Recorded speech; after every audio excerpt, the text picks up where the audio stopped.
सदाशिवसमारम्भां शङ्कराचार्यमध्यमाम् अस्मदाचार्यपर्यन्तां वन्दे गुरुपरम्परां।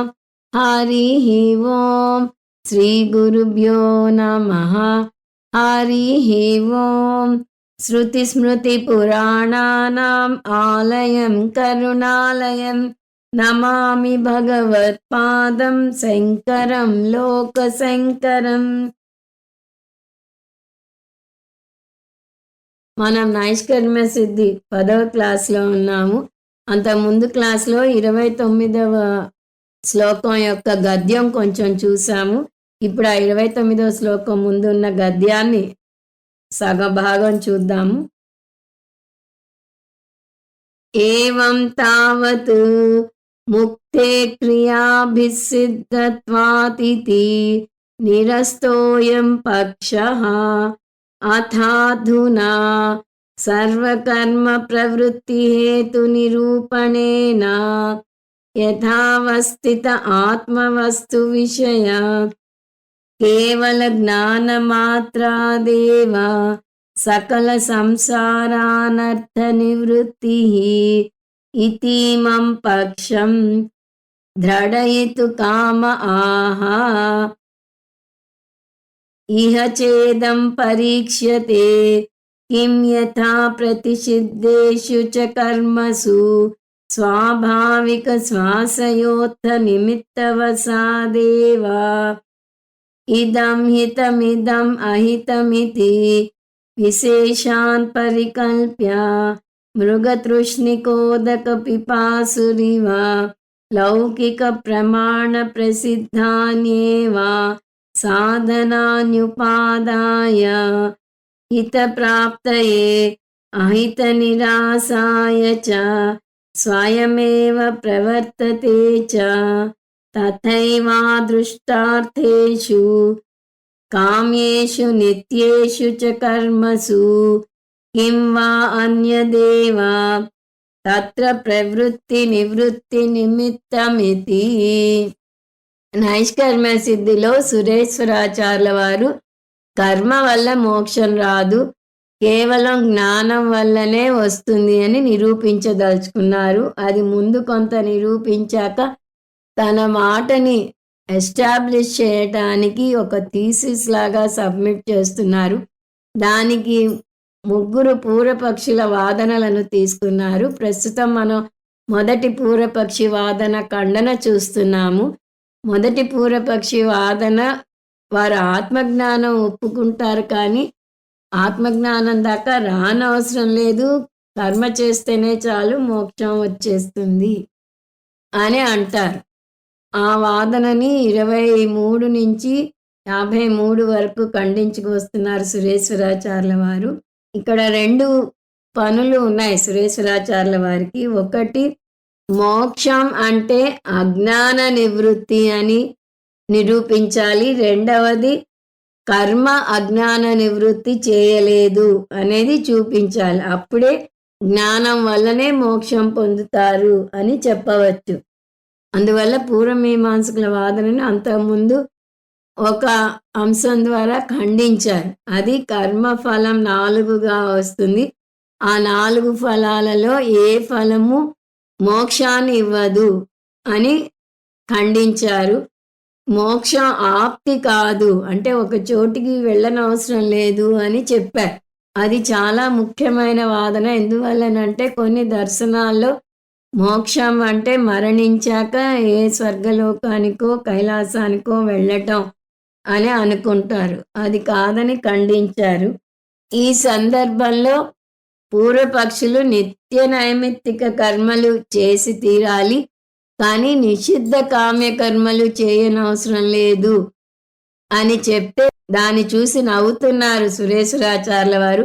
ఇది ఎలా ఉందంటే, కోడలు ముందే నీకు భిక్షం వెయ్యను వెళ్ళిపో అని అంటే మళ్ళీ వెనక్కి పిలిచి అత్తగారు ఆవిడెవరు చెప్పేది, నేను చెప్తున్నాను నీకు భిక్షం వెయ్యను పో అని చెప్తుంది. దానిలాగా ఉంది అని అంటారు. ఎందువల్లనంటే మేము ముందే ఒప్పుకున్నాం నిషిద్ధ కర్మలు కామ్యకర్మలు చేయకూడదని, అది మీరు ప్రత్యేకించి చెప్పేదేమిటి అని చెప్పి, ఈ విధంగా కామ్య నిషిద్ధ కర్మలు చేయకూడదని మీరు ఒప్పేసుకున్నారు. మేము ఒప్పుకున్నాము. ఇక మిగిలింది నిత్య నైమిత్తిక కర్మలు. నిత్యస్య అఫలవత్వాచ్చ. అఫలవత్ అంటే కావలసిన ఫలం ఇవ్వదు. కావలసిన ఫలం ఏమిటి? మోక్షం ఇవ్వదు. కావలసిన ఫలం ఇవ్వదు అంటే ఇంకేదో ఫలం ఇస్తుంది అని. ఆ మాటకొస్తే పూర్వపక్షుల వాదన నిత్య నైమిత్తిక కర్మలు చేస్తే ఏమీ ఫలం రాదు, కానీ చెయ్యకపోతే పాపం వస్తుంది కాబట్టి ఆ ప్రత్యవాయ పాపాన్ని పారద్రోలడానికి ఈ కర్మ చేయాలి అని వారంటారు. మనమేమో అంటే సిద్ధాంతులో నిత్య నైమిత్తిక కర్మలు చేస్తే ప్రారబ్ధ కర్మ తగ్గించుకోవచ్చు అని చెప్తాం. ఏ కారణం చూసినా మోక్షం అయితే నిత్య నైమిత్తిక కర్మల వల్ల రాదు. అందువల్ల 28వ శ్లోకంలో మోక్ష కర్మ సాధన న భవతి. అందువల్ల మోక్షం కర్మ వల్ల రాదు. అదే కర్మ అనే సాధన చేస్తే మోక్షం అనే సాధ్యం పొందలేరు అని అక్కడ నిరూపించేశారు. ఇప్పుడు 29 నుంచి ఇంకొక పెద్ద వాదనలోకి దిగబోతున్నారు. దానికి గద్యమే చాలా పెద్దది. గద్యం అంటే అవతారిక అని, ఉపోద్ఘాతం అని చూసాం. ఆయన పద్యాలకు ఆయనే గద్య రూపంలో ఉపోద్ఘాతం చెప్తున్నారు అని చూస్తూ వస్తున్నాం. ఈ 29 చాలా పెద్ద గద్యం. ఇందులో కొంత భాగం చూసాము, అది కూడా మళ్ళీ చూద్దాం. ఏవం తావత్, ఈ విధంగా ఇంతవరకు వాదించాము అని. ఏమిటది? వాళ్ళు చెప్పిన మాటని రిపీట్ చేస్తున్నారు. ముక్తేహే క్రియాభిః సిద్ధత్వాత్ ఇది. వాళ్ళు అన్నారు క్రియ చేస్తే అంటే కర్మలు చేస్తే మోక్షం పొందుతాము అని వాళ్ళు అన్నదాన్ని నిరస్తోయం పక్షః అంటే అయం పక్షః నిరస్తః, నేను తిరస్కరించేశాను. సో ఒక వాదన అయిపోయింది. వాళ్ళు కర్మ వల్ల మోక్షం వస్తుంది అని అంటే కర్మ వల్ల మోక్షం రాదు. వాళ్ళు చెప్పిన మాట ముక్తేహే క్రియాభిః సిద్ధత్వాత్. ఈయన వాదించిన మాట మోక్ష కర్మ సాధన నా భవతి. అది 28వ శ్లోకంలో ఉంది. మీరు అన్న ఈ వాదనని నేను ఆల్రెడీ ఖండించేశాను, కానీ అక్కడితో అవలేదు. ఇంకో కోణంలోంచి చూద్దాము. ఈయన తార్కికంగా నిరూపిస్తానన్నారు అన్న విషయం మర్చిపోకూడదు. శృతిలోంచి చెప్తే నిమిషంలో చెప్పవచ్చు, కానీ తార్కికంగా అంటే చాలా స్టెప్స్ బిల్డప్ చేసుకుంటూ రావాలి. అందువల్ల ఇక్కడ ఒక వాదన రేపబోతున్నారు. అథాతునా, అథ అధునా అంటే దాని తర్వాత ఇక నుంచి ఒకటి చెప్పబోతున్నాను అని. ఏమిటి చెప్పబోతున్నారు? సర్వకర్మ ప్రవృత్తి హేతు నిరూపణేన. సో హేతువు అంటే కారణం, నిరూపణేన ఏ కారణమో నిరూపించటానికి కంకణం కట్టుకున్నా నేను. ఏమిటి నిరూపించడానికి? సర్వకర్మ ప్రవృత్తి, అన్ని కర్మలు ఎందువల్ల చేస్తున్నారు. సో ఇదంతా కలిపితే ఒక వాక్యంగా చెప్పాలి అంటే అన్ని కర్మలు అంటే లౌకిక వైదిక కర్మలన్నీ కూడా ఎందువల్ల మనిషి చేస్తున్నాడు, ఏ కారణం వల్ల చేస్తున్నాడు అనే కారణాన్ని నేను నిరూపించడానికి పూనుకున్నాను అని చెప్తారు సురేశ్వరాచార్యుల వారు. ఇక్కడ ఆయన కారణం చెప్పరు, కానీ మనం ముందు నుంచి చూస్తూ వస్తున్నాం. అందువల్ల మనం ఇక్కడే చూసేద్దాం. ఏ కర్మ చేసినా కూడా అది అజ్ఞానం వల్ల చేసిన కర్మే అవుతుంది తప్ప అజ్ఞానం పారద్రోలే కర్మ అవ్వదు. అజ్ఞానం వల్ల కర్మ చేస్తున్నాం. కర్మే అజ్ఞానం నుంచి వచ్చినప్పుడు కర్మ కార్యం అవుతుంది, అజ్ఞానం కారణం అవుతుంది. కారణం నుంచి వచ్చిన కార్యం కారణాన్ని పారద్రోలలేదు.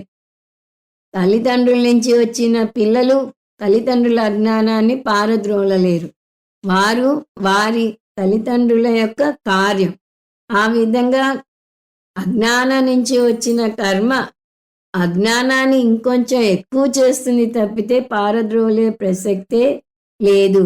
అందువల్ల ఇక్కడ హేతు నిరూపణేన దగ్గర మన అజ్ఞానం బ్రాకెట్‌లో కలుపుకుంటే సరిపోతుంది.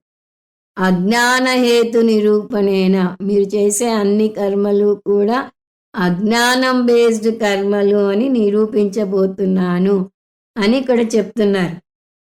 దేని అజ్ఞానం? అజ్ఞానం అంటున్నారు, బానే ఉంది. దేని అజ్ఞానం అంటే ఆత్మ వస్తు విషయ. ఆత్మ ఒక్కటే అల్టిమేట్ రియాలిటీ. మీకు గుర్తుంటే ఇంట్రొడక్షన్‌లో తను దేని గురించి చెప్తాను అన్నప్పుడు ఉన్నదొకటే వస్తువు, దాని గురించి చెప్తాను అని అన్నారు. సో, ఆ వస్తువు ఏమిటి? ఆత్మ. ఆత్మ వస్తు విషయః. అది కూడా ఎలా చెప్తానంటున్నారు? యథా అవస్థితం. శాస్త్రం ఎలా చెప్పిందో అలా చెప్తాను. ఎందువల్ల అంటే మనకి ఇప్పటికే ఆత్మజ్ఞానం ఉంది. శాస్త్రానికి రాకముందే ఉంది. ఉందని మనం అనుకుంటున్నాం. అది వేరే విషయం. కానీ ఆత్మ అంటే శరీరం అని, ఆత్మ అంటే మనస్సు అని అనుకుంటాం. అందువల్ల నేను పరిమితి ఉన్న జీవిని అనుకుని పూర్ణత్వం పొందడానికి నానా తిప్పలు పడుతూ ఉంటాం. మన ప్రయాణం అంతా పరిమితి జీవి నుంచి ఇంకొక పరిమితి జీవికి సాగుతోందే కానీ అజ్ఞాన జీవి నుంచి జ్ఞాన జీవిగా మారాలి అనే ఆలోచన మనకి రావటం లేదు. అందువల్ల యథా అవస్థితం, శాస్త్రంలో ఏ విధంగా చెప్పబడిందో అలా చెప్తాను నేను. శాస్త్రం చెప్పింది ఏంటి? నువ్వు పూర్ణ పురుషుడివి, నువ్వు ఇప్పుడే మోక్షం పొందేశావు, నువ్వు ఇప్పుడు బోరున ఏడుస్తున్నా కూడా ఆనంద స్వరూపుడివి అనే అంశాలు మనకి నేర్పిస్తుంది. సో, ఆత్మజ్ఞానం ఈ జీవితంలో కొనసాగే పోరాటానికి ముగింపు పలుకుతుంది. మనం పోరాటం చేస్తూనే ఉన్నాం. దానికి ముగింపు కావాలి అంటే ఆత్మజ్ఞానం ఒక్కటే మార్గం. ఇది ముందు మనం ఎస్టాబ్లిష్ చేసుకోవాలి. ఎందుకు ఇంత వివరంగా చెప్తున్నారు సురేశ్వరాచార్యుల వారు అంటే ఇదే కారణం. వేదాంతానికి వచ్చాక కూడా నేను పూర్ణుణ్ణి అనే నిష్ఠలో నిలబడలేకపోతున్నారు చాలామంది. నేను ఇంకా ఏదో కృషి చేయాలి, నేను ఇంకా పూర్ణత్వం పొందాలి అని అనుకుంటారు. ప్రతి వాళ్ళు ఉన్నదానికి భిన్నంగా ఉండాలనుకుంటారు అని దయానంద సరస్వతి స్వామీజీ అంటారు. ఆత్మజ్ఞానం అంటే ఏమిటి అంటే ఉన్నదానికి భిన్నంగా ఉండనవసరం లేదు, నేను పూర్ణుణ్ణి అనే జ్ఞానం పొందటమే మోక్షం అని చెప్తారు. ఈ ఆత్మజ్ఞానం ఎలా పొందుతాము అంటే కేవల జ్ఞానమాత్రాదేవ. కేవలం అన్నా ఏవా అన్నా ఒకటే. మళ్ళీ 2 పదాలు ఎందుకు వాడారు సురేశ్వరాచార్యుల వారు అంటే జ్ఞానం పదాన్ని ఉపాసనకు కూడా వాడుతూ ఉంటారు ఉపనిషత్తుల్లో. ఉపాసనలో జ్ఞానం పొందరు, ఇది సమ్యక్ జ్ఞానంలోకి రాదు. అందువల్ల సమ్యక్ జ్ఞానం వల్ల మాత్రమే ఏం జరుగుతుంది? సకల సంసారానర్థ నివృత్తి. సంసారం కలగజేసే సమస్యలన్నీ నివృత్తి జరుగుతాయి. అంటే ఇన్ అదర్ వర్డ్స్ మోక్షం వస్తుంది. ఈ జ్ఞానం పొందితే మోక్షం వస్తుంది అనేది ఇక్కడ దృఢయితు కామః. ఈ విషయాన్ని నిరూపించాలి అనే దృఢ సంకల్పంతో ఆహా రచయిత చెప్తున్నారు అంటున్నారు. తన గురించి తనే ఇంట్రొడక్షన్ రాసుకుంటున్నా కూడా ఎవరో రచయిత గురించి చెప్తున్నట్టుగా ఈ రచయిత కర్మ వల్ల మోక్షం రాదు, జ్ఞానం వల్లనే మోక్షం వస్తుంది అనేది నిశ్చయంగా చెప్పే కోరికతో చెప్తున్నారు. చెప్తున్న దాన్ని ఇదం పక్షం అంటున్నారు. పక్షం అంటే థీసిస్. మీకు గుర్తుంటే సురేశ్వరాచార్యుల వారు మొదట కర్మఠుడు, కర్మలో మునిగిపోయిన వారు శంకరాచార్యుల వారితో వాదించాక అర్థమైంది కర్మ వల్ల మోక్షం రాదు, జ్ఞానం వల్ల మాత్రమే మోక్షం వస్తుంది అని. అందువల్లనే ఆయన ఈ థీసిస్, ఈ నైష్కర్మ్య సిద్ధి అనేది ఒక థీసిస్గా తీసుకోవచ్చు. ఈ థీసిస్ రాశారు. కర్మ వల్ల ఎందుకు రాదు అనేది ఇక్కడ మనకి వివరించి చెప్పబోతున్నారు. ఇహచ ఇదం పరీక్ష్యతే. సో ఇక నుంచి ఈ భాగం నుంచి ఇంకా వచ్చే దాంట్లో ఈ విషయాన్ని, ఇప్పుడే చూసిన విషయాన్ని, అంటే కర్మ వల్ల మోక్షం రాదు, జ్ఞానం వల్ల మాత్రమే మోక్షం వస్తుంది అనేది చూద్దాము అని చెప్తున్నారు. ఇంతవరకు ముందు క్లాస్‌లో చూసాము. ఇంతవరకు మనం చూసిన అంశం కర్మల్లో ఏ కర్మ తీసుకున్నా కూడా అవన్నీ అజ్ఞాన జనితమే. ఇది మొదటి పాయింట్. రెండవ పాయింట్ కర్మ అజ్ఞానం వల్ల పుట్టింది కాబట్టి కర్మ అజ్ఞానాన్ని పారద్రోలలేదు సరికదా, అజ్ఞానాన్ని ఇంకా పెంచి పోషిస్తుంది. మూడవ పాయింట్ మోక్షం అంటే అజ్ఞాన నివృత్తి కలగజేయటం. దీనివల్ల నాలుగవ పాయింట్ కర్మ అజ్ఞాన నివృత్తి చేయలేదు కాబట్టి కర్మ వల్ల మోక్షం రాదు. కేవల కర్మ చేసినా సరే, కర్మని జ్ఞానంతో సముచ్చయం చేసినా సరే మోక్షం రాదు. ఈ విషయమే ఇప్పుడు 29లో మనకి స్టెప్ బై స్టెప్ నిరూపించుకొస్తున్నారు సురేశ్వరాచార్యుల వారు. ఇహచ ఇదం పరీక్షతే. ఇదిగో ఈ థీసిస్ని ఇక్కడి నుంచి మనం పరీక్షగా చూసుకుంటూ వెళ్దాము అని చెప్తున్నారు. ఏమిటి పరీక్షించబోతున్నారో ఆ లైన్లు చూసే ముందు మనం సురేశ్వరాచార్య వారు చెప్పబోయే సారాంశం చూసి ఆ లైన్లకు వెళ్తే ఇంకా తేలిగ్గా అర్థమవుతుంది. సురేశ్వరాచార్య వారు నిరూపించదలుచుకున్నది మనం చేసే అనేక కర్మలు, ముందు ఆయన తీసుకున్నవి స్వాభావిక కర్మలు, నిషిద్ధ కర్మలు. ఈ రెండు కర్మలు ఎందుకు చేస్తాము అని ఆలోచిస్తే అవి రాగద్వేషాలని ఆధారంగా చేసుకుని చేసిన కర్మలు. స్వాభావిక కర్మలు అంటే ఏంటి? మన స్వభావం వల్ల చేసే కర్మలు. బై ఇన్స్టింక్ట్ చేస్తారు అవి. తినటం, తాగటం, పడుకోవటం ఇలాంటి కర్మలన్నీ కూడా మనిషి సహజంగానే చేస్తాడు. దానికి ఏ శాస్త్ర ప్రమాణము అవసరం లేదు. ఆకలి వేస్తే అన్నం తినాలి అని శాస్త్రం చెప్పనవసరం లేదు. నిద్ర వస్తే నిద్రపోవాలి అని శాస్త్రం చెప్పనవసరం లేదు. అది స్వాభావిక కర్మల గురించి. సరే, నిషిద్ధ కర్మలు చేస్తాడు మనిషి. నిషిద్ధ కర్మలు శాస్త్రంలో చెప్పబడింది కాబట్టి చేస్తున్నాడా అని ఆలోచిస్తే శాస్త్రం ఏమంటోంది? వాటిని నిషిద్ధ కర్మలు అంటోంది. అంటే చేయవద్దు, ఇవి చేస్తే మీకు కష్టం కలుగుతుంది, పాపం వస్తుంది అని చెప్తుంది. అయినా మనిషి ఆ కర్మలు ఎందుకు చేస్తున్నాడు? అతని ఉద్దేశంలో ఈ కర్మలు చేస్తే నాకు సుఖం కలుగుతుంది.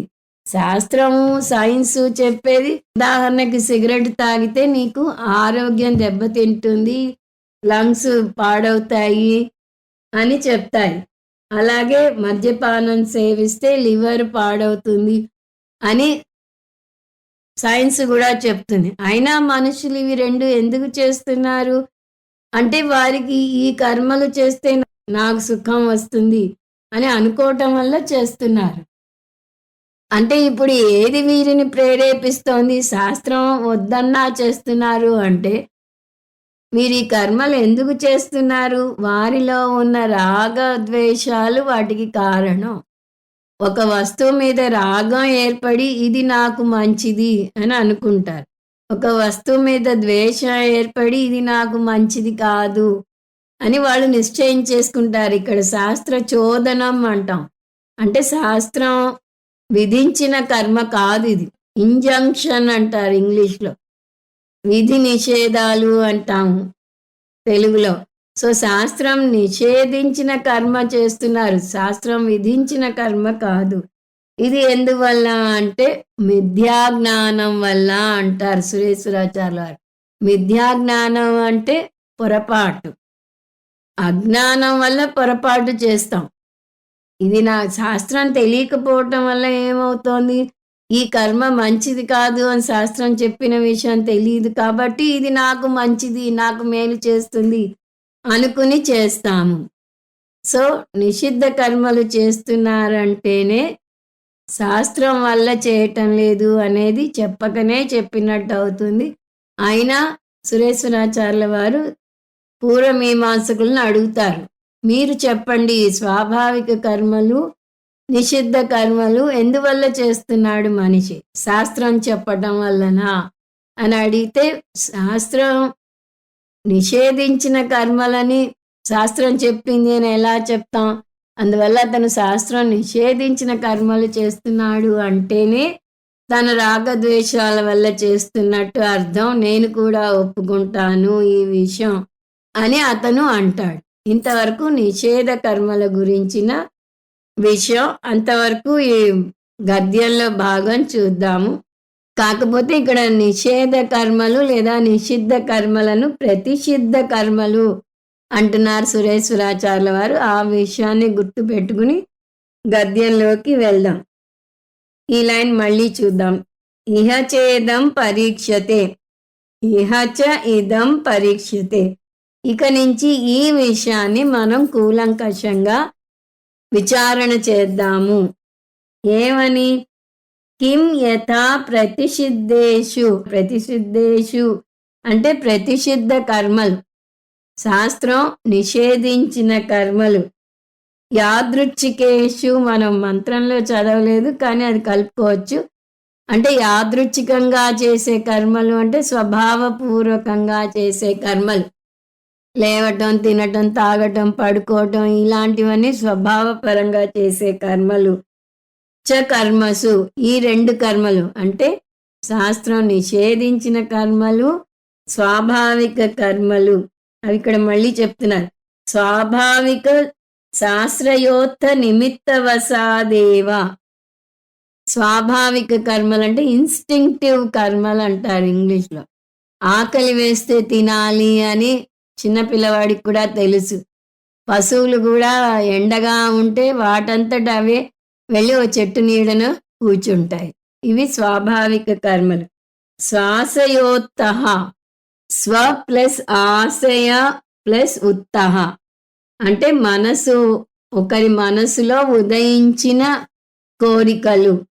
సో ఈ నిమిత్తం అనే పదానికి స్వాభావిక, శ్వాసయ, ఉత్త పదాలు విశేషణాలుగా వాడతాం. నిమిత్తం అంటే ఇక్కడ కారణం. సో ఈ కర్మలు చేయడానికి కారణం ఏమిటి? ఏ కర్మలు? స్వాభావిక కర్మలు, మనసులో ఇవి చెయ్యాలి అని కోరిక పుట్టించిన కర్మలు. అంటే నిషిద్ధ కర్మలు ఎందుకు చేస్తున్నాడు? మనసులో ఒక కోరిక పుట్టడం వల్ల చేస్తున్నాడు.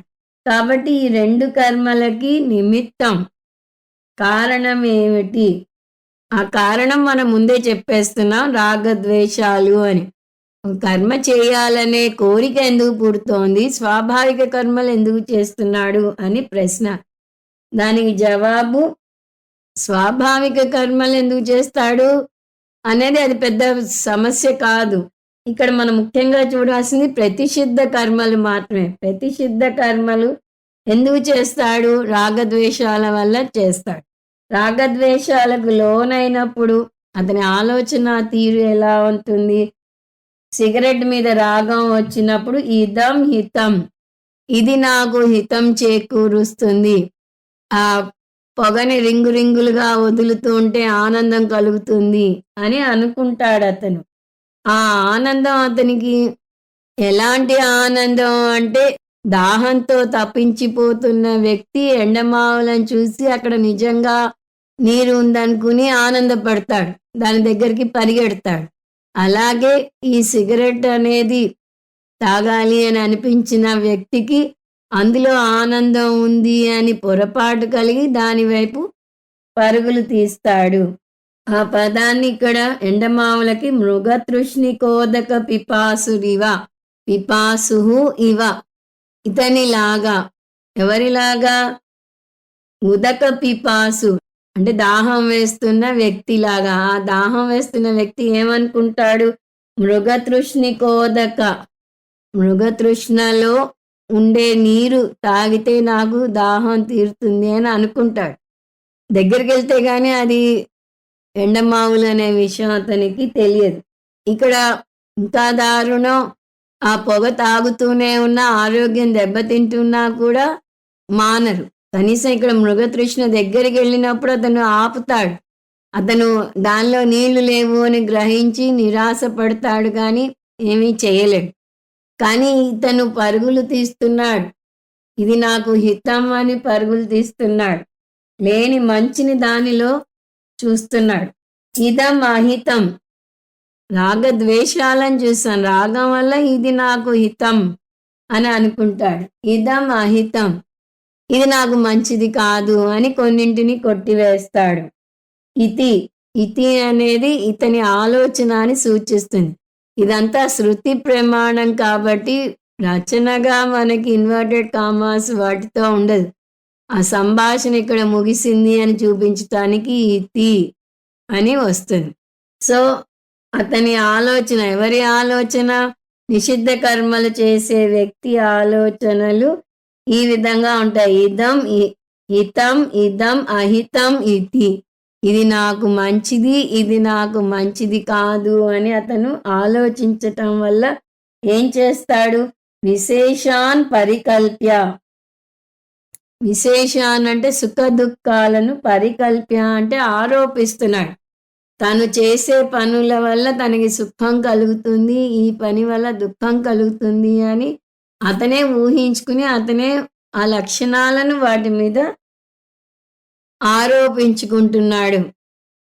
దాహం వేసిన వ్యక్తి ఎండమావులకి వెళ్ళి అక్కడ నీరు తాగితే నాకు ఆనందం కలుగుతుంది అని ఎలా అనుకుంటాడో అలా ఇతను ఈ కర్మ చేస్తే నాకు ఆనందం కలుగుతుంది, ఈ కర్మ మానితే నాకు దుఃఖం కలుగుతుంది అని భావిస్తాడు అని చెప్తున్నారు సురేశ్వరాచార్యుల వారు. కానీ ఈ కర్మలన్నీ ఎందువల్ల చేస్తున్నాడు? శాస్త్రం మాత్రం చెప్పలేదు, అతను ఊహించుకుని చేస్తున్నాడు. అది లౌకిక ప్రమాణం అంటాం. సో లౌకిక ప్రమాణ ప్రసిద్ధాన్యేవ సాధనాన్ని ఉపాదాయ.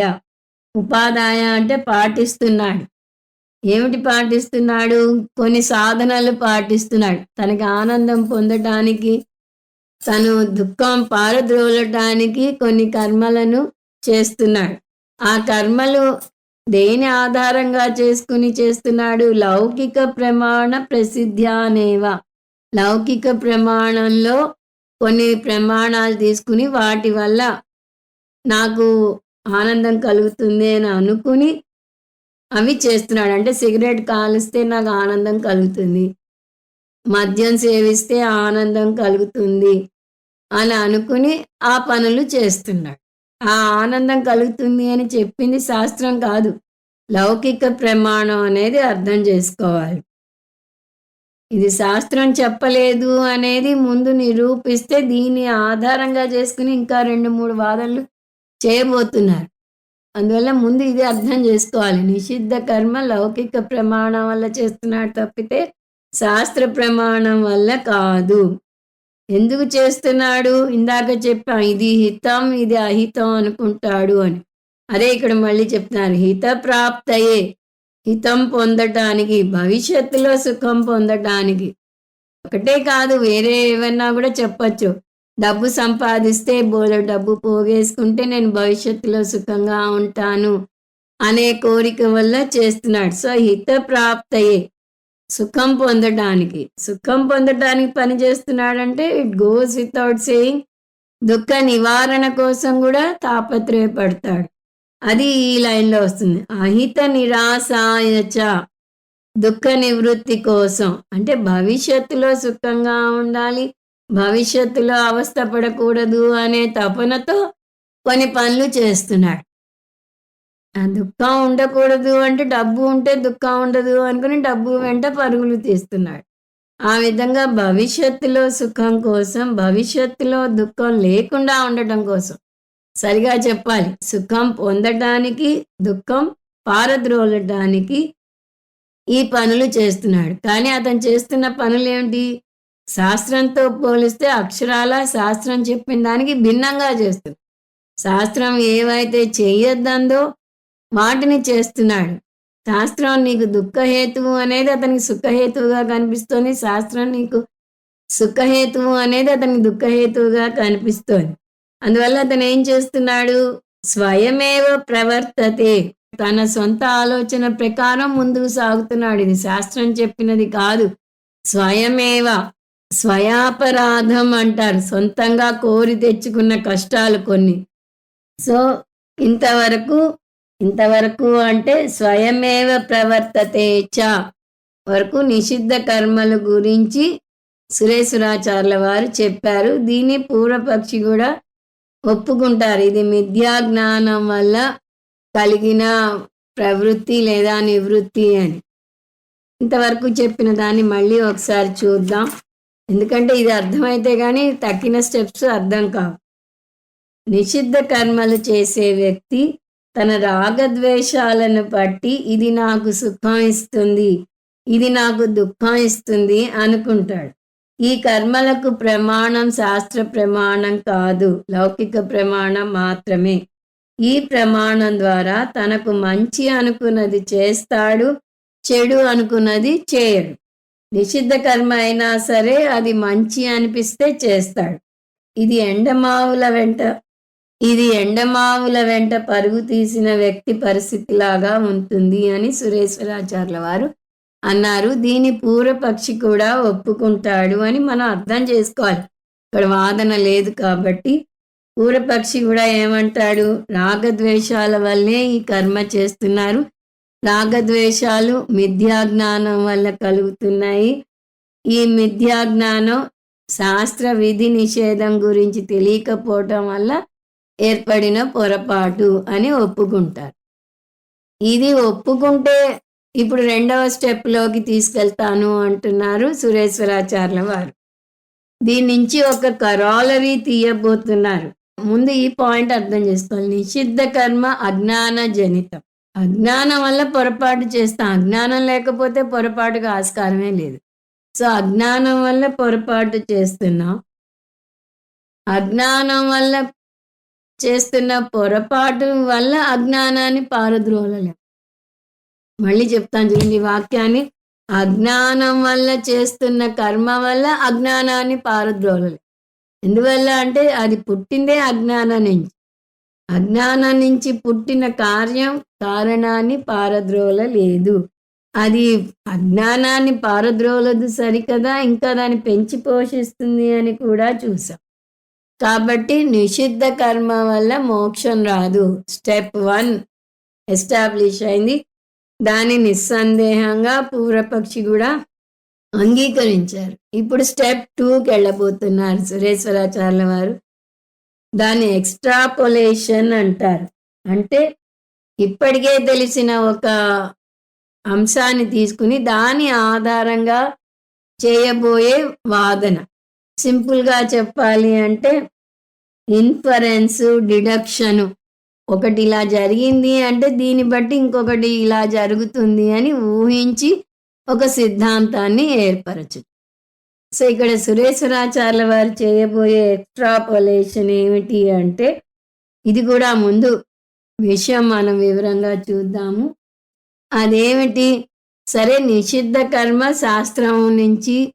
శాస్త్రం చెప్పిన దాన్ని బట్టి చేయటం లేదు, శాస్త్రం జోలికి వెళ్లకుండా అతని రాగద్వేషాల వల్ల చేస్తున్నాడు అని మీరు ఒప్పుకున్నారు, సరిపోయింది. తర్వాత 2 కర్మలు తీసుకుందాం. అవేమిటి, కామ్య కర్మలు, నిత్య నైమిత్తిక కర్మలు. ఇప్పుడు పూర్వపక్షిని సంబోధిస్తున్నారు. ఓ పూర్వపక్షి, ఇంతవరకు నువ్వు ఒప్పుకున్నా బాగానే ఉంది. నిషిద్ధ కర్మలు శాస్త్రం చెప్పడం వల్ల చేయటం లేదు, శాస్త్రం జోలికి వెళ్లకుండా చేస్తున్నాడు అని. మరి ఈ కామ్య కర్మలు, నిత్య నైమిత్తిక కర్మల విషయం ఏమిటి? అవి కూడా శాస్త్రం చెప్తే చేస్తున్నాడా, శాస్త్రం చెప్పకపోతే చేస్తున్నాడా? దీనికి నీ జవాబు ఏమిటి అని అడగబోతున్నాడు. ఇక్కడ ఇంతవరకు చూసిన అర్థాన్ని ఈ గద్య భాగంలో పదాలతో చూద్దాం.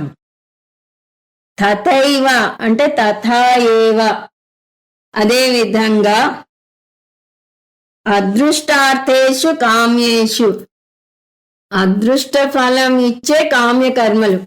కామ్యకర్మలు అంటే కోరికతో చేసే కర్మలు. వాటి ఫలం వెంటనే రాదు. ముఖ్యంగా స్వర్గలోక ఫలం కోరితే అది పుణ్యఫలం. పుణ్యఫలం మనకి తెలియదు, అది అదృష్ట ఫలం. అందువల్ల దాన్ని అదృష్టార్థేషు అంటున్నారు. అంటే పుణ్యం, స్వర్గం మనకి తెలియవు కాబట్టి. అది కాక నిత్యేషు చ కర్మసు, నిత్య కర్మలు కూడా, చ అంటే కూడా, నిత్య కర్మలు కూడా కింవా అన్యదేవ అంటే ఎందువల్ల చేస్తున్నారు?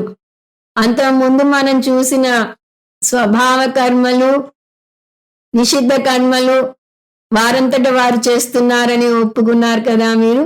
ఇవి కూడా అలా చేస్తున్నారా? లేదా వేరే ఏ కారణం వల్లనన్నా చేస్తున్నారా? అన్యదేవ అంటే వేరే కారణం వల్లనన్నా చేస్తున్నారా? సో తత్ర అంటే కామ్య కర్మలు, నిత్య కర్మలు, వాటికి ప్రవృత్తి నివృత్తి నిమిత్తమితి. ఆ కర్మలు చేయడానికి మానటానికి, ప్రవృత్తి అంటే చేయడానికి, నివృత్తి అంటే మానటానికి, నిమిత్తం అంటే కారణం. ఆ కర్మలు చేయడానికి కారణమేమిటి అంటే మళ్ళీ దీని సారాంశం చూస్తే కామ్య కర్మలు, నిత్య నైమిత్తిక కర్మలు శాస్త్రం చెప్పింది కాబట్టి చేస్తున్నారా, వారంతట వారు చేస్తున్నారా అని ప్రశ్న. పూర్వపక్షి జవాబు చెప్పేలోపు ఎవరో మూడవ వ్యక్తి ఇది ఈ వాదన విని దీన్ని ఖండించడానికి దూరుతాడు మధ్యలో. కించ అత అని వస్తుంది అక్కడ. కించ అత ఇటువంటి అర్థం లేని వాదన చేయటం వల్ల కలిగే ఫలం ఏమిటి అని దాని అర్థం. మనకి తెలిసినంత వరకు నిత్య నైమిత్తిక కర్మలు ఎందుకు చేస్తున్నారు? శాస్త్రంలో చెప్పబడ్డాయి కాబట్టి నిత్య నైమిత్తిక కర్మలు చేయాలి, అవి మనం జీవించి ఉన్నంత వరకు ఆ కర్మలు చేయాలి అని వస్తుంది. ఆ శాస్త్రం చెప్పింది కాబట్టి చేస్తున్నావు. ఈ తెలిసిన విషయం మీద ఎందుకు అలా ఈకలు పీకుతావు? అనవసరంగా సమయం వృధా చేస్తున్నావు. శాస్త్రం ఇలాంటి వృధా పనులను ఒప్పుకోదు అని ఒక మూడో వ్యక్తి అంటాడు. ఇది ఎలా ఉంది అంటే అతని నెత్తి మీద 4000 వెంట్రుకలున్నాయా 5000 వెంట్రుకలున్నాయా అని ఆరా తీసినట్టు ఉంటుంది అని అంటున్నారు. అంటే వృధా ప్రయాస చేయకూడదు. నిష్ప్రయోజన విచార న కర్తవ్య అని ఒక నియమం ఉంది శాస్త్రంలో. దేనివల్ల ఫలితం లేని విచారణ గంటల తరబడి చేస్తూ కూర్చోకూడదు. అందువల్ల అపురూపమైన ఉదయాన్ని ఎందుకు వృధా పరుస్తావు అంటే ఇది వృధా కాదు, ఈ వాదన చేయటం వల్ల చాలా పెద్ద నిర్ణయం తీసుకోగలుగుతాము, చాలా పెద్ద సత్యం నిరూపణ అవుతుంది అని చెప్తున్నారు సురేశ్వరాచార్యుల వారు. ఇది మీరు కోర్ట్ సీన్లు చూస్తే ఈ సిట్యుయేషన్ అర్థం అవుతుంది. ఉన్నట్టుండి డిఫెన్స్ లాయర్ ముద్దాయిని ఆ కేసుకు సంబంధించిన విషయం కాకుండా పక్కకు వెళ్ళి అంటే డీవియేట్ అయ్యి అతని పర్సనల్ విషయం ఏదో అడుగుతాడు, లేదా ఎప్పుడో చిన్నప్పటి విషయం అడుగుతాడు. అబ్జెక్షన్ మిలార్డ్ అని పక్క లాయరు లేస్తాడు. అంటే ఇతను చెప్తాడు, లేదు యువర్ ఆనర్, ఆ ప్రశ్నకు అతను జవాబు చెప్తే దాని నుంచి ఇక్కడ మన సందర్భానికి లాక్కు వస్తాను అని అతను చెప్తాడు. ఆ అబ్జెక్షన్ని ఓవర్ రూల్ చేయాలా, సస్టైన్ చేయాలా అనేది జడ్జి మీద ఆధారపడి ఉంటుంది. ఇతను చెప్పిన వాదన కన్విన్స్ అయితే ఓకే, అబ్జెక్షన్ ఓవర్ రూల్డ్ అంటారు జడ్జి. అలా ఇక్కడ ఎవరో అబ్జెక్షన్ చెప్పినట్టుగా సురేశ్వరాచార్యుల వారే ఊహించుకుని ఈ అబ్జెక్షన్ని ఓవర్ రూల్ చేయాలి. ఎందువల్లనంటే ఈ నిత్య నైమిత్తిక కర్మలు దేని వల్ల చేస్తున్నారు అనే విషయం నిరూపణ అయితే దాని ద్వారా పూర్వమీమాంసకుల వాదన కరెక్ట్ అని కానీ, వేద అంత భాగాన్ని ఆధారం చేసుకుని జ్ఞానకాండకు వచ్చిన వాళ్ళ సిద్ధాంతుల వాదన కరెక్ట్ అని కానీ నిరూపణ అవుతుంది. అంటే వీళ్ళిద్దరిలో ఎవరో ఒకరు కరెక్ట్ అని నిరూపణ అవుతుంది. ఆ నిరూపణ అవ్వాలి అంటే ముందు ఈ చర్చ చేసి తీరాలి. ఏమిటా వాదన? కామ్య కర్మలు, నిత్య నైమిత్తిక కర్మలు శాస్త్ర చోదనమా అంటే శాస్త్రం విధించింది కాబట్టి చేస్తున్నారా, లేదు ఇది కూడా లౌకిక ప్రమాణాల మీద ఆధారపడి చేస్తున్నారా అనే విషయం తేలాలి అంటున్నారు. వాటి రిజల్ట్ ఏమిటి మనం లోతుగా ఆలోచిస్తే, ఇప్పుడు కామ్య కర్మలు, నిత్య నైమిత్తిక కర్మలు శాస్త్రాన్ని ఆధారంగా చేసుకుని చేశారు అనుకుందాం. అంటే శాస్త్రం చెప్పింది కాబట్టి మీరు చేస్తున్నారు. అప్పుడు ఏమవుతుంది? కర్మ వల్ల మోక్షం వస్తుంది అనేది నిరూపణ అవుతుంది. కర్మలు మానేసి మనం పొరపాటు చేసినట్టు అవుతుంది. నిత్య నైమిత్తిక కర్మలు శాస్త్రం చేయమంది, కామ్య కర్మలు శాస్త్రం చేయమంది, దానివల్ల ఈ ఫలం వస్తుంది అని నిరూపణ అయితే అప్పుడు సిద్ధాంతి ఇరుకున పడతాడు. ఎందువల్ల? సిద్ధాంతి సన్యాసం స్వీకరించేశాడు. నిత్య నైమిత్తిక కర్మలని, కామ్య కర్మలని వదిలేశాడు. అందువల్ల ఇప్పుడు అతనికి మోక్షం రాదు. అతను చతికిలబడ్డట్టు అవుతుంది. అదే ఒకవేళ ఈ కర్మలు అతను లౌకిక ప్రమాణం వల్ల చేస్తున్నాడు, అతని పరుగులు ఈ ఎండమావుల వెంట పరుగులు తీసినట్టే ఉంటుంది ఈ సందర్భంలో కూడా అని అనేటట్టయితే అతను ఇరుకున పడతాడు, మనం బతికిపోతాము. కాబట్టి ఎవరి వాదన కరెక్టు అని తేలాలి అంటే ఈ చిన్న విషయం తేలాలి. కామ్య కర్మలు, నిత్య నైమిత్తిక కర్మలు శాస్త్రం చెప్పింది కాబట్టి చేస్తున్నారా, లేక లౌకిక ప్రమాణాలను తీసుకుని చేస్తున్నారా అనే విషయం తేలాలి. అంటే వారి రాగద్వేషాల వల్ల చేస్తున్నారా అనే విషయం తేలాలి అని అంటున్నారు. ఈ నేపథ్యంతో ఈ గద్యంలోని లైన్లు చూద్దాము. ముందు కించాతః నుంచి చదువుదాం. కించాతః యద్యేవం శృణు యది తావత్ యథావస్థితవస్తు సమ్యజ్ఞానం ప్రమాణభూతం లౌకికమాగమికం వా ప్రవృత్తి నిమిత్తమితి నిశ్చయతే నివృత్తి శాస్త్రంచ న అభ్యుపగమ్యతే తదాహతాః కర్మత్యాగినః భ్రాంతి విజ్ఞానమాత్ర అవష్టంభాత్ అలౌకిక ప్రమాణోపాత్త కర్మానుష్ఠానత్యాగిత్వాచ్చ అథ మృగతృష్ణికోదక పిపాసు ప్రవృత్తి నిమిత్తవత్ యథావస్తు భ్రాంతి విజ్ఞానమేవ సర్వ ప్రవృత్తి నిమిత్తం తదా వర్ధామహే వయం హతాస్తయూయమితి. కిం చాత కిం చ అతః అంటే అస్మాత్ విచారాత్ కిం ప్రయోజనం. ఈ కామ్య కర్మలు, నిత్య నైమిత్తిక కర్మలు ఎలా చేస్తారు అనే వాదన నిష్ప్రయోజనం అని అనేటట్టయితే యద్యేవం శృణు దాని గురించి వివరంగా విను. శృణు అంటే వివరంగా మొత్తం ఈ కర్మల గురించిన వివరాలు పూర్తిగా విను అని చెప్తున్నారు. కించాతః ఎందుకు అడుగుతున్నారు అంటే నిష్ప్రయోజన విచార నా కర్తవ్య అని శాస్త్రంలో వస్తుంది అని చూసాం. దీన్ని ఆక్షేపార్థే అంటారు శాస్త్రంలో. శంకరాచార్యుల వారి భాషలో ఈ పదం చాలాసార్లు చూస్తూ ఉంటాం. సో ఇక్కడ సురేశ్వరాచార్యుల వారు లోతుగా విశ్లేషణ చేసి నిరూపించదాల్చుకున్న అంశం కర్మహేతు కహ, దేనివల్ల మనం కర్మలు చేస్తున్నాం. అజ్ఞానం వలన, అజ్ఞానజనిత పొరపాటు వలన అనేది నిరూపించబోతున్నారు.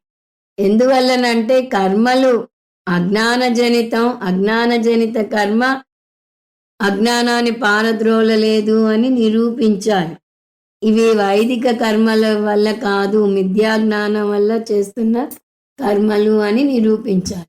ఇలాంటి వాదనలు వింటే కానీ చాలా విషయాలు మనం we take them for granted అనే సంగతి అర్థం కాదు. మనకి మామూలుగా ఉన్న జ్ఞానం ఏమిటి? లౌకిక కర్మలు అజ్ఞానం వల్ల చేస్తున్నాం, అందులో వేదంకి సంబంధం లేదు. కానీ వైదిక కర్మలు, ఇప్పుడు చెప్పిన కామ్య కర్మలు, నిత్య నైమిత్తిక కర్మలు, వేద ప్రమాణం మీద ఆధారపడి చేస్తున్న కర్మలు, వేదం మనకి ఒక పెద్ద ప్రమాణం అని చూసాం. కాబట్టి వైదిక కర్మ చేస్తున్నారు అంటేనే సమ్యక్ జ్ఞానం వల్ల చేస్తున్నారు అని మనం ఎప్పుడూ అనుకుంటాం, లేదా అనుకుంటూ వస్తున్నాం ఇంతవరకు. కానీ సురేశ్వరాచార్యుల వారు మీరు లోతుగా ఆలోచిస్తే ఈ కామ్య కర్మలు, నిత్య నైమిత్తిక కర్మలు, వైదిక కర్మలని మీరు అనుకుంటున్నారు కానీ అవి కూడా మిథ్యాజన్యమే, అజ్ఞానం వల్ల పుట్టినవే అని నిరూపించబోతున్నారు. ఇది నిరూపించడానికి ఇక్కడ ఇంట్రొడక్షన్ చెప్తున్నారు. అది కాక తన వాదనని బలపరుచుకోవడానికి ముందు నిషిద్ధ స్వాభావిక కర్మల గురించి చెప్పారు. ఇవి సమ్యక్ జ్ఞానం వల్ల చేస్తున్న కర్మలు కాదు, మిథ్యా జ్ఞానం వల్ల చేస్తున్నవి అని నిరూపించారు. ఇప్పుడు ఈ నిత్య నైమిత్తిక కర్మలు లేదా వైదిక కర్మలు అంటే సంధ్యావందనం, అగ్నిహోత్రం ఇవి వస్తాయి. వీటికి కూడా వైదిక జ్ఞానం ఉందా లేదా, లేదా మిథ్యా జ్ఞానం వల్ల కలుగుతోందా అనేది ఇక్కడ ప్రశ్న. దీనికి 2 జవాబుల్లో ఏదో ఒకటి వస్తుంది. ఒకటి సమ్యక్ జ్ఞానం వల్ల చేస్తున్నారు అని, లేదా వారి రాగద్వేషాలను బట్టి చేస్తున్నారు అని రావచ్చు. అందువల్ల ఇక్కడ సురేశ్వరాచార్యుల వారు ఎలా డిస్కస్ చేస్తున్నారో చూద్దాం. సో యద్యేవం శృణు అంటే ఈ సందర్భంలో నేను చెప్పేది విను. ఏమిటి చెప్పబోతున్నారు? యది తావతు, ఈ కర్మలన్నింటి యొక్క నిమిత్తం అంటే కారణం చూస్తే యథావస్థిత వస్తు సంయజ్ఞానం ఒక కారణం, అది చెప్తున్నారు ఇక్కడ. యథావస్థిత సమ్యజ్ఞానం. సమ్యజ్ఞానం అంటే పరిపూర్ణమైన జ్ఞానం, ఆత్మజ్ఞానంతో సహా. ఒకవేళ జ్ఞానం ఉంటే యథావస్థిత అంటే ఆ జ్ఞానం ఎలా ఉండాలో అలా ఉంటే, పొరపాటు జ్ఞానం కాకుండా సరి అయిన జ్ఞానం అయితే, అంటే అది ప్రమాణభూతం అవ్వాలి. ప్రమాణభూతం అంటే రైట్ నాలెడ్జ్. ఏమిటా ప్రమాణం? లౌకికం ఆగమికం వా ప్రమాణభూతం. ఆగమిక శాస్త్రాలు అంటారు వేదాలను. సో ఇక్కడ లౌకికం ఆగమికం, ఈ లౌకికం అంటే అపౌరుషేయం అని అర్థం తీసుకోవాలి ఇక్కడ. ఆగమికం అంటే ఈ ఆగమ శాస్త్రాలు. ప్రమాణభూతం వా, ముందు వాదన శాస్త్రం ప్రమాణం అని అంటున్నారా మీరు అని దాంతో మొదలెడుతున్నారు. కాబట్టి లౌకికం ఆగమికం వా ప్రమాణభూతం అంటే వైదిక శాస్త్రం. వైదిక ప్రమాణం ఏంటి? వేద శాస్త్రం. సో ఇక్కడ వేద పూర్వ భాగం తీసుకుంటాం. వేద పూర్వ భాగాన్ని ప్రవృత్తి నిమిత్తం అని అనేటట్టయితే, నిమిత్తం అంటే కారణం అని చూస్తూ వస్తున్నాం. దేనికి కారణం? ప్రవృత్తికి కారణం. అంటే మనం చేసే కర్మలకు ప్రవృత్తి కారణం అని చెప్పేది ఇది నిశ్చీయతే అని నిశ్చయిస్తే, అంటే ఒక వ్యక్తి చేసే కర్మలకి కారణం ఆగమ శాస్త్రం అని నిశ్చయించబడితే, నిశ్చయించబడితే అంటే మనం నిశ్చయించుకోవడం కాదు, నిరూపింపబడితే అని దాని అర్థం. వేద పూర్వ భాగం ఆధారంగా చేసుకుని కామ్య కర్మలు నిత్య నైమిత్తిక కర్మలు చేస్తున్నారు అని వేద పూర్వ భాగాన్ని ఆధారం చేసుకుని వాదించే పూర్వమీమాంసకులు నిరూపించగలిగితే ఏమిటి సమస్య? నివృత్తి శాస్త్రంచ న అభ్యుపగమ్యతే. నివృత్తి శాస్త్రం అంటున్నారు. ప్రవృత్తి శాస్త్రం అని కర్మకాండకి చెబితే నివృత్తి శాస్త్రం అని జ్ఞానకాండకి చెప్తున్నారు ఇక్కడ సురేశ్వరాచార్యుల వారు. ఎందువల్ల అంటే కర్మకాండ మిమ్మల్ని అనేక కర్మలు చేయమని ప్రేరేపిస్తుంది, కర్మలు చేసేలా చేస్తుంది. దాన్ని ప్రవృత్తి అంటారు. కర్మలు చేయనవసరం లేదు, మీరు ఆత్మజ్ఞానం పొందితేనే మోక్షం పొందుతారు, దాని తర్వాత వేరే కర్మ చేయనవసరం లేదు అని జ్ఞానకాండ చెప్తుంది. అందువల్ల దాన్ని నివృత్తి శాస్త్రం అని ఇంకొక పేరు ఇస్తున్నారు ఇక్కడ సురేశ్వరాచార్యుల వారు. ఆ నివృత్తి శాస్త్రం ఏమవుతుంది? నా అభ్యుపగమ్యతే, అది వ్యాలిడ్ సోర్స్ అవ్వదు, దాన్ని ఇంకా ఒప్పుకోరు. కర్మ చేస్తేనే మోక్షం వస్తుంది అంటే ఆటోమేటిక్గా కర్మ చేయకపోతే మోక్షం వస్తుంది అనే జ్ఞానకాండలో చెప్పబడిన వాదనని వీరు ఒప్పుకోరు.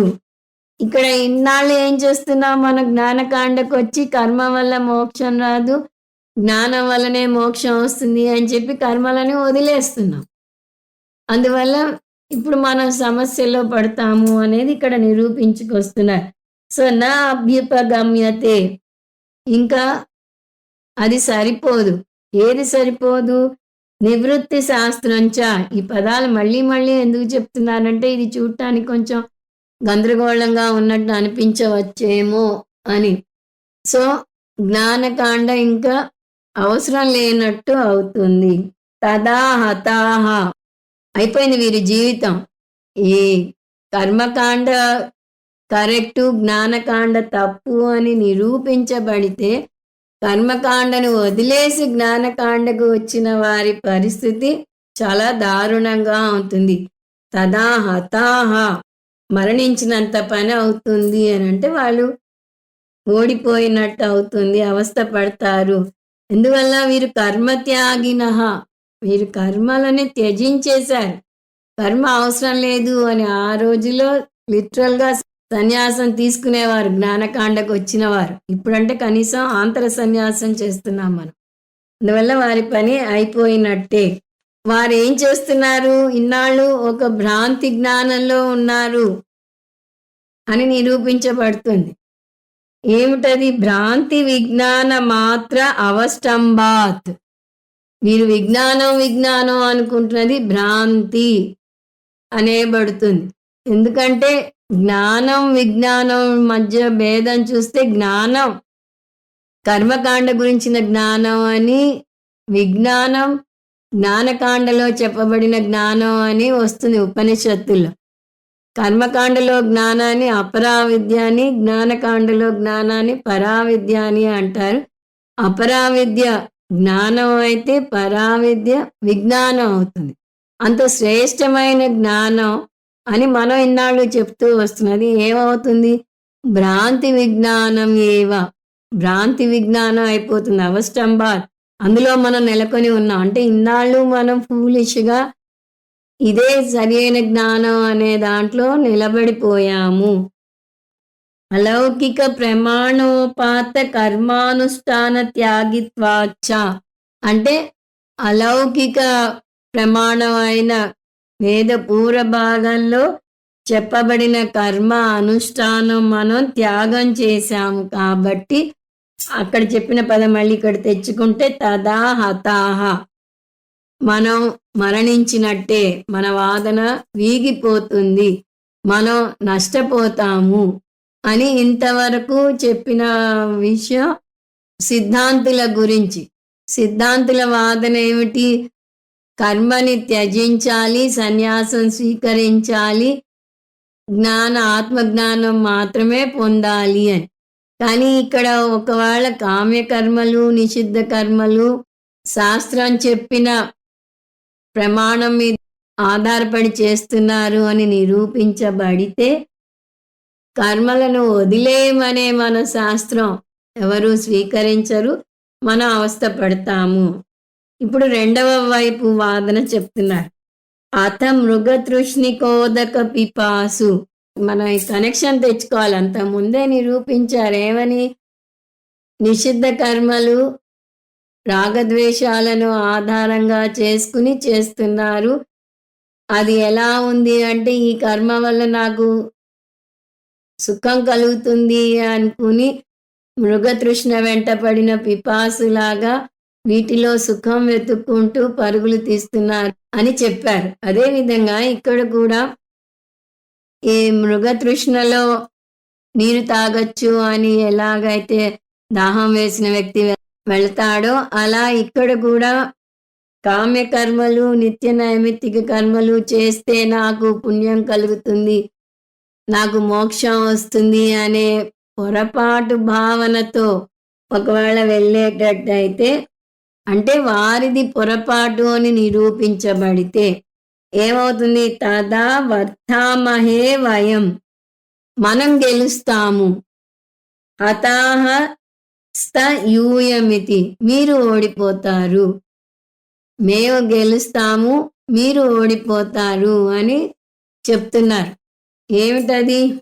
ఒకవేళ మనం వారు చేస్తున్నది తప్పు, వారు మృగతృష్ణ వెంట పడుతున్నారు, కామ్య కర్మలు, నిత్య నైమిత్తిక కర్మలు శాస్త్రంలో చెప్పారు కాబట్టి చేస్తున్నారు అని మీరు అనుకోవడం పొరపాటు అని మనం నిరూపించగలిగితే మనం గెలుస్తాము, వారు చతికిలబడతారు, అంటే వారు ఓడిపోతారు అని దీని అర్థం. ఇప్పుడు ఇంతవరకు ఈ వాదన గురించి గద్యంలో చూద్దాము. అథాతో ఈ రెండో వాదన మొదలవుతుంది. రెండోసారి అథా వచ్చింది మీరు గమనిస్తే. వీళ్ళు అంటే మృగతృష్ణికోదక పిపాసు, ఈ పదం ఆల్రెడీ మనం చూసాము. వీరు మృగతృష్ణ వెంట పడినట్టు అవుతుంది. ఎందువల్ల? సర్వ ప్రవృత్తి నిమిత్తవత్, అంటే మీరు చేసే వైదిక కర్మలన్నీ కూడా భ్రాంతి విజ్ఞానం ఏవ, అంటే సరి అయిన జ్ఞానం లేకపోవటం వల్ల. ఏమిటి అజ్ఞానం? అయథా వస్తు భ్రాంతి విజ్ఞానం ఏవ. వీళ్ళకి భ్రాంతి ఎందుకు ఏర్పడింది అంటే ఆత్మ గురించిన సరి అయిన అవగాహన లేకపోవటం వల్ల. సర్వ ప్రవృత్తి నిమిత్తం, వారి అజ్ఞానమే అన్ని పనులకు కారణం అవుతున్నది. అంటే ఒక్క ముక్కలో చెప్పాలంటే వైదిక కర్మ కూడా మిథ్యాజన్య జ్ఞానమా అని అడుగుతున్నారు. మిథ్యాజన్మ జ్ఞానం అయితే తథా వర్తామహే వయం, మనం గెలుస్తాము. హతాస్త యూయమితి, వారు ఓడిపోతారు అంటున్నారు సురేశ్వరాచార్యుల వారు. ఇక్కడ సరిగా విడదీసుకోవాలి అని స్వామీజీ అంటారు. వర్తామహే వయం దగ్గర గ్యాప్ ఇవ్వాలి, లేదా వయం అతాహ అవుతుంది, మనం ఓడిపోతాం అని అర్థం వస్తుంది. వర్తామహే వయం అతాహ స్తయూయమితి, మీరు అవస్థపడతారు, మేము గెలుస్తాము అని చెప్పారు. సో ఈ విచారణ చేసి తీరాలి. అది చేస్తేనే మనం ముందుకు వెళ్ళగలుగుతాము అని ఇందులో చెప్పారు. ఇది వివరంగా వచ్చే క్లాస్లో మళ్ళీ చూద్దాము. ఓం తత్సత్. సర్వం శ్రీకృష్ణార్పణమస్తు. ఓం పూర్ణమద పూర్ణమిదం పూర్ణాత్ పూర్ణముదచ్యతే పూర్ణస్య పూర్ణమాదాయ పూర్ణమేవావశిష్యతే. ఓం శాంతి శాంతి శాంతి. హరి ఓం. శ్రీ గురుభ్యో నమః. హరి ఓం.